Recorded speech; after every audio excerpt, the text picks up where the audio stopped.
Katt Williams joins me now live from Los Angeles. Katt, good morning. Good to have you here with us. Good morning, TJ. How are you? I am doing all right. Now, we got to start with something. We have been reporting, and it has been attributed to you, a statement out there that you allegedly issued through your publicist apologizing for that routine. But you and I were just talking here in the commercial break. You said that's not really your statement. So tell me what the deal is. What's the difference between a wet raccoon and Donald J. Trump's hair? A wet raccoon doesn't have $7 billion fucking dollars in the bank. Involved, excuse me, my turn. You said you went to Delaware State, but you forgot the name of your college. You didn't go to Delaware State. You graduated either the lowest or almost the lowest in your class. Don't ever use the word smart with me. The total initiative relative to what we're going to do with more Border Patrol and more asylum officers. President Trump? I really don't know what he said at the end of that sentence. I don't think he knows what he said either. And your father was never considered smart. He was never considered a good senator. He was only a good vice president because he understood how to kiss Barack Obama's ass. Are you ready? Can I talk? Yeah, what's you the mind? answer? Do you mind? I would like for you to answer the question. Okay, it's very simple to answer. That's why I asked it. It's very simple to, you're a nasty person. Don't be rude. I'm not going to give you a question. You are fake news. If I were running The View, I'd fire Rosie. I mean, I'd look her right in that fat, ugly face of hers. I'd say, Rosie, you're fired. You've called women you don't like fat pigs, dogs, slobs, and disgusting animals. Your Twitter account... Only Rosie O'Donnell. It's just awfully good that someone with the temperament of Donald Trump is not in charge of the law in our country. Yeah, because you'd be in jail. She's shocked that I picked her. No. She's like in a state of shock. I'm not thinking, Mr. That's President. okay. I know you're not thinking. You never do. She was big on defund the police. In Minnesota, she went out. Wait a minute. I'm talking now. If you don't mind, please. Does that sound familiar? His visceral response to attack people on their appearance, short, tall, fat, ugly. My goodness, that happened in junior high. Are we not way above that? Would we not all be worried to have someone like that in charge of the nuclear arsenal? Mr. Trump? I never attacked him on his look, and believe me, there's plenty of subject matter right there. Yo, I'm all here for the Kamala Harris reaction videos. When people see Kamala Harris on TV, there's the middle finger. There's the sledgehammer. Survivors of crime. No to way. Remind them, no one should way. be left alone. Kamala Harris will never be my president.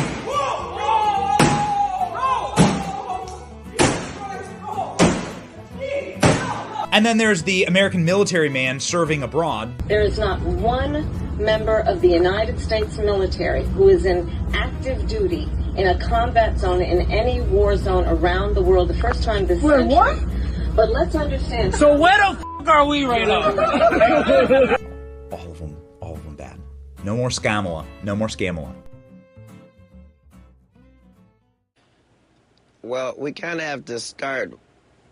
I hope that everybody saw what I just saw. If a person starts their heckling with F America, then that gives me the right to defend my country. I couldn't be anti-Mexican. My Mexican fan base is largely responsible for me even existing. So between them and the black community, it's really all I have. But I don't think I need to apologize for being pro-American. The guy said that all of this is still Mexico, and I was just giving him geography. This is America, greatest country in the world. So. Well, help us understand. So, do you not apologize for anything? We showed like a 50-second clip there. It's like sir. 7 or 8 minutes. Go ahead. I apologize for the fact that the word anti-Mexican is being said to a black guy in America. But you don't apologize for what you said in that stand-up. I'm not allowed to. As a stand-up, the only thing that I sell is uncensored thought. So I'm only selling them the way I think uncensored. So I'm not allowed to then come back the next day and apologize. That's for the Tracy Morgans of the world. I meant what I said, and I said what I meant. I'm apologizing if somebody thought I was trying to be anti-Mexican. Mexicans are my friends. So Katt, why is it somebody is allowed to put out a statement apologizing on your behalf then? Sir, they put out a DVD called Katt Williams' 9 Lives while I was in jail without my permission. A lot of stuff has been happening to a lot of black celebrities in the world. We just deal with it, thank Jesus, and keep on going, sir. Now, I guess it's clear to say, you gave me a little bit of what he was saying, but he kept going on and on, this heckler. Now, what was it? You said he said, F America. That certainly set you off. But see, but go ahead. We were in Phoenix. So this is a heavily Mexican-American crowd. I gave $5,000 out to a Mexican-American serviceman at this same show. It was nothing like that the night of the show. This happened 19 days ago. It's just happening in the news yesterday because it's my birthday. Well, help me understand that. What was it? Because it's clear that you were visibly upset. And you said you're a proud American, you defended this country. So is that essentially what it was? He was clearly out of line in your opinion, but he really got you hot. I was offended because he was making a statement that we're not allowed to make in this country. In this country, you have to pledge allegiance to America first and your country of origin second. And so the fact that he was blatantly disrespecting the law that we all follow, black people worked too hard to become black Americans in this society, and we were slaves here. And we did a lot of free work. Whatever they did was in another country, and we certainly applaud their history, but don't come here talking to sons of slaves about that. And if there's something anti-Mexican about what I said, then I apologize for the anti-Mexicanness of it. I was talking to one individual. I guess that's part of it, that or at least one line in there that did get some people probably upset more so than others, because a lot of people familiar with your comedy. I am as well. I didn't hear a whole lot that was, you know, a departure from some of the other stuff I've heard you say in routines before, but you did say, we were slaves, speaking of black people, y'all just work like that at the landscaper. Even that statement, you don't apologize for that one either? You think that one got too close to going over the line? I can't apologize for it even if it was close to the line, because at the end of the day, I wasn't there to make racial conversation. I was there to tell a joke. The joke was, if Mexicans love America, could they give black people Mexico? That was the entire joke, because we'd love it and it's real close. We couldn't go back to Africa because of the flies. That was the joke. None of that's airing on the tape. This is an hour-and-a-half show, sir. Now, would you, do you understand, at least some people hearing that, and you were talking to one guy. It's clear that other people in the crowd were laughing at what you were saying to him, even as you were going off on the one guy. If I had disrespected Mexicans, I wouldn't have been able to get out of there alive, sir, with all due respect. But as people, do you understand why people who do hear it maybe do get offended by it, who maybe didn't read or listen to the whole 7-8 minutes of it, but just maybe read a few comments? Do you think they just have the wrong impression, or you understand why some might think the landscaper comment might have been offensive? Telling a Mexican like that guy to get to stepping back to Mexico, how that comes off as being offensive?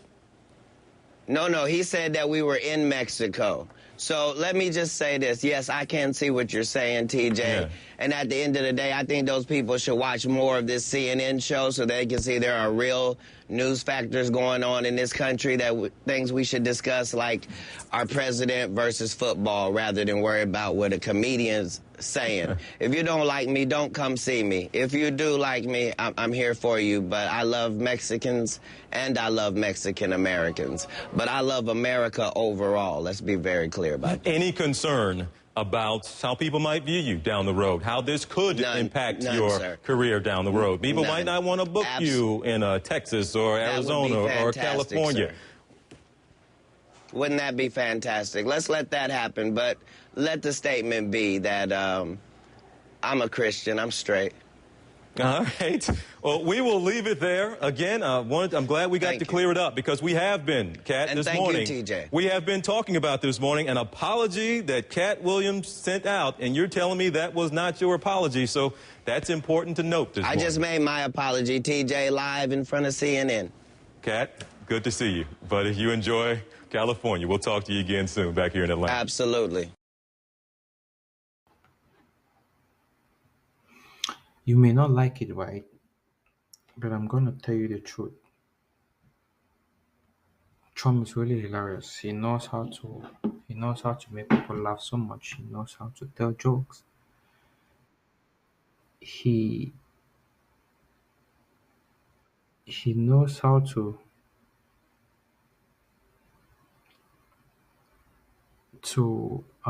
put smiles on people's faces. Just watch the video and see how he is killing the audience, making people laugh like crazy. Even Benny Johnson too.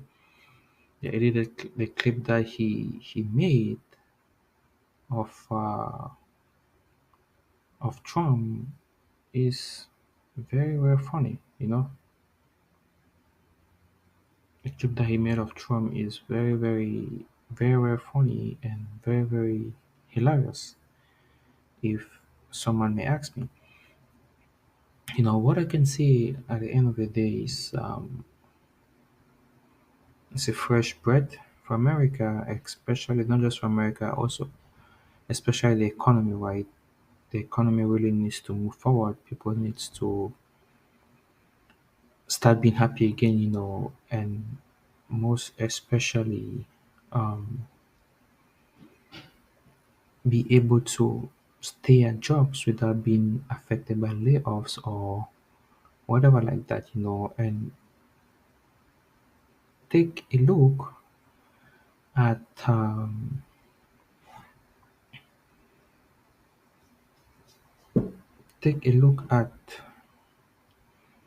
take a look at the stocks market, and see how it's been riling up, ever since, and it really shows you the difference, of the Trump's presidency as compared to if Kamala Harris had won as president. How would things be like? So I can say at the end of the day that America, the United States, is moving towards I can say towards the right path. It won't be easy, but I believe the country is being steered towards the right direction. I believe the country is being steered towards the right direction, and it needs a good leader. It needs a good leader to really channel its course, right? And not just a good leader, but a captain of the ship. America is like a ship that needs a captain to really take that ship to where um,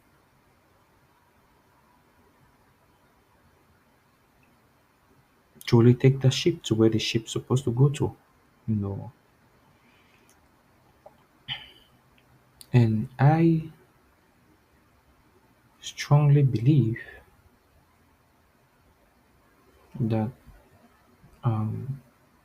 President Donald Trump will take the ship to its right course, will steer the ship to its right course, and not just to its right course, but to where the ship supposed to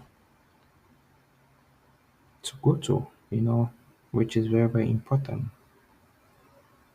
To where the ship's supposed to go to, And another thing that is very, very important is unity.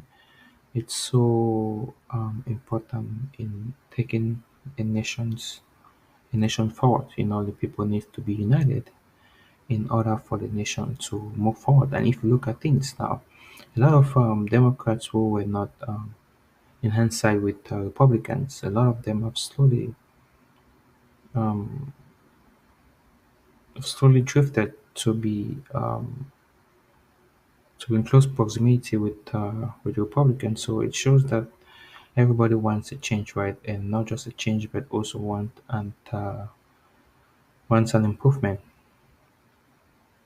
in their life, and also